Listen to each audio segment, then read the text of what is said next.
ஸ்ரீகுருப்போ நமः. தர்மஸ்ரீஹி நமது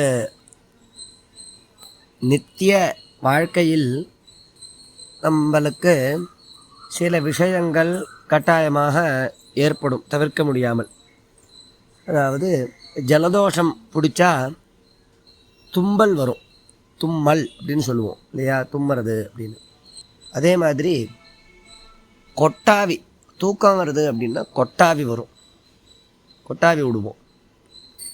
அதே மாதிரி எங்கேயாவது அவசரமாக நாம் செல்றதுக்காக புறப்படும் பொழுதோ அல்லது நடக்கும் பொழுதோ படியை கவனிக்காமலையோ அல்லது கீழே இருக்கிற பதார்த்தத்தை கவனிக்காமையோ நாம் தடுக்கி விழுவோம், தடுக்கும் நம்மளுக்கு. இந்த மாதிரி சில விஷயங்கள் நம்மளுக்கு அடிக்கடி நடக்கும். சாஸ்திரம் சொல்கிறது, க்ஷுதஸ்கலித ஜிரும்பேஷு நிர்ணாம் ஆயுஷ் பிரஹீயதே. தும்மறதாலையும் இப்படி ஸ்கலனம் தடுக்கிறதுனாலையும் ஜிரும்பணம் கொட்டாவி விடுறதுனாலையும் இவனுக்கு ஆயுஷ் குறையிறது அப்படின்னு சொல்கிறோம். தும்பினா ஒரு ஆயுஷ் குறையிறதான். இதே மாதிரி நம்மளுக்கு தடுக்கணும், நம்மளுக்கு தடுக்கிறது அப்படின்னா தடுக்கெடுத்தோன்னா ஆயுசு குறையிறது தான். ஜிம்பனம் கொட்டாவி விட்டால் ஆயுசு குறையிறது அப்படின்னு சாஸ்திரம் சொல்கிறது. இப்படி சொன்னால் என்ன பண்ணுறது அப்படின்னு நம்மளுக்கு உடனே கேள்வி வரும் இல்லையா. இப்படி கொட்டாவி வந்தால் விடாமல் இருக்க முடியுமா? தும்மல் வந்தால் தும்பாமல் இருக்க முடியுமா? எவ்வளவுதான் ஜாக்கிரதையாக இருந்தாலும் சில சமயங்களில் தடுக்குமே, என்ன பண்ணுறது அப்படின்னு நம்மளுக்கு கேள்வி வரும். அதுக்கு உடனே மறு வாக்கியத்தில் உபாயத்தையும் சொல்லி கொடுக்குறார். அதாவது இதெல்லாம் ஏற்படலாம், இதெல்லாம் ஏற்பட்டால் ஆயுசு குறையும், அதுக்கு பரிகாரமும் இருக்குது அப்படிங்கிறார். என்னன்னா சுலபமான பரிகாரம் சொல்கிறார். தத்க்ஷணாத் பரிஹர்த்தவ்யம் ஜீவதூள்யங்குளி ஸ்மனை அப்படிங்கிறார். எப்போ நம்மளுக்கு தும்மல் வருதோ தும்மின உடனேயே அதுக்கான பரிகாரத்தை பண்ணணும். கொட்டாவி விட்ட உடனேயே அதுக்கான பரிகாரத்தை பண்ணணும். தடிக்கின உடனேயே அதுக்கான பரிகாரத்தை பண்ணணும் அப்படிங்கிறார். என்னடா பரிகாரம்னார், ஜீவதூள்யங்குளி ஸ்மனை அப்படிங்கிறார். அதாவது க்ஷுதே சதம் ஜீவேதி.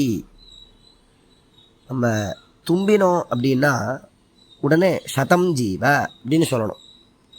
தும்பிடுத்தோம் அப்படின்னா உடனே சதம் ஜீவ அப்படின்னு ஒரு தடவை சொல்லணும்.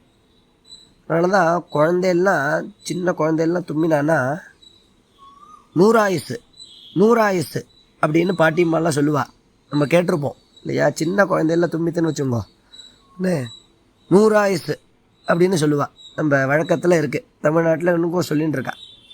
அது இதிலிருந்து வந்தது தான். ஏன்னா சின்ன குழந்தையால் தனக்கு தானே சொல்லிக்க தெரியாது பாருங்கோ.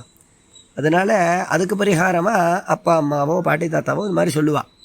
இப்போ நாம் தும்பினோம் அப்படின்னா உடனே என்ன சொல்லணும்னா சதம் ஜீவ அப்படின்னு சொல்லணும். சொல்லிவிட்டா இந்த தும்மறதுனால ஏற்பட்டதான அந்த தோஷம், ஆயுசு குறைவு அப்படிங்கிற அந்த தோஷம் வராது, போயிடுறது அப்படின்னு சொல்கிறது. அதே மாதிரி ஸ்கலித்தே பாம்சூநாதாய லலாட்டே நிதாய பரிகாரியம் அப்படிங்கிற. ஸ்கலனம் ஏற்பட்டது, தடுக்கிடுத்து, நம்மளுக்கு தடுக்கிடுத்து அப்படின்னா உடனே என்ன பண்ணணும்னார், உடனே எந்த இடத்துல தடுக்கித்தோ அந்த இடத்துல இருக்கக்கூடியதான மண்ணை எடுத்து நெத்தியில் இட்டுக்கோ அப்படிங்கிறார். நெத்தியில் தரிச்சுக்கோ அப்படின்னு சொல்கிறார். இப்படி பண்ணினா உடனே அந்த பரிகாரம் ஏற்பட்டுறது. தடுக்கினதுனால ஏற்பட்ட தோஷம் போயிடுறது, ஆயுசு குறைவு ஏற்படும்னு சொன்னார் இல்லையா, அது வராது. தீர்க்கமான ஆயுசு அடையலாம். அந்த தோஷத்திலிருந்து, தடுக்கின தோஷத்திலிருந்து நாம் விடுபடலாம். உடனே நம்மளுக்கு கேள்வி வரும், முன்னாடி எல்லா இடமும் மண் தரையாக இருந்தது, மண் பூமியாக இருந்தது, எங்கே தடுக்கினாலும் உடனே அங்கே இருக்கக்கூடிய மண்ணை எடுத்து இட்டுக்க முடியும். இப்போ எங்கள் டைல்ஸு, மார்பிள்ஸு, கிரானைட்டாக இருக்குது, சிமெண்ட்டு ரோடாக இருக்குது, எங்கே தடுக்கினா நாங்கள் எங்கே போய் என்ன மண்ணை எடுக்கிறதுன்னா அந்த பூமியையாவது கையால் தொட்டாவது பிரார்த்தனையாவது பண்ணிக்கணும். அதுவாவது நாம் பண்ணுறதுக்கு முயற்சிக்கணும். அடுத்தது ஜிம்பனம், கொட்டாவி. ஜிம்பனே அங்குளி ஸ்போட்டனேன பரிஹர்த்தவ்யம் அப்படிங்கிறார். கொட்டாவி விட்டால் உடனே என்ன பண்ணணும்னார், கொட்டாவி விடுறச்சையே வாயை மூடின்னு கொட்டாவி விடணும். கொட்டாவி விடுறச்ச அந்த சொடுக்குவா, கையை சொடுக்குவா. சில பேர்லாம் கை சொடுக்குவா. அதை பார்த்து பல பேர் பரிகாரம் பண்ணுவா. பாரு இவன் கையை சொடுக்கிறான் பார், கொட்டாவி விட்டுட்டு கை சொடுக்கிறான் பார். ஆனால் அந்த கை சொடுக்கிறது ஏதோ இவாளா ஏற்படுத்துறது இல்லை, அது சாஸ்திரம் சொல்லி கொடுத்த விஷயம்.